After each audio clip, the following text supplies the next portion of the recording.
На морското дъно кого виждаш ти? SpongeBob квадратни гащи! Се отлучу на дупки със сини очи! SpongeBob квадратни гащи! Какво ли разбира от морски дела? SpongeBob квадратни гащи! Познават го рибките, няма шега! SpongeBob квадратни Готови? гащи! SpongeBob квадратни гащи! SpongeBob квадратни гащи! SpongeBob квадратни гащи! SpongeBob квадратни гащи! SpongeBob квадратни гащи. Море Монживи води свой дом. SpongeBob скоцкани! Жутя и скотска ко прави бомбон. SpongeBob скоцкани! Ако завалиш море и небески свод, SpongeBob скоцкани! то скоцканът Боба нек води те брод. SpongeBob Спреми! SpongeBob скоцкани! SpongeBob скоцкани! SpongeBob скоцкани! SpongeBob скоцкани!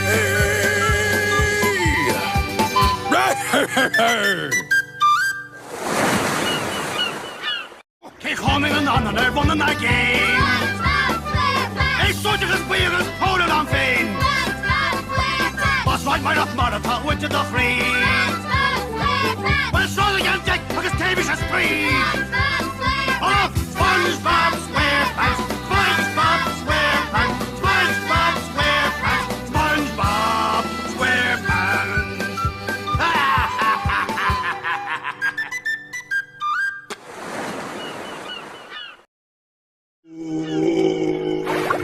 Кој живее во ананас долу под морето? Бургерот Боб Панталоновски! Абсорбира вода, жолта и дупче. Бургерот Боб Панталоновски! Ако сакате поморски будалаштини луди, Бургерот Боб Панталоновски! тогаш долу под палубата и петете како риби. Бургерот Боб Панталоновски! Може? Сунгерот Боб Панталоновски, Сунгерот Боб Панталоновски, Сунгерот Боб Панталоновски, Сунгерот Боб Панталоновски.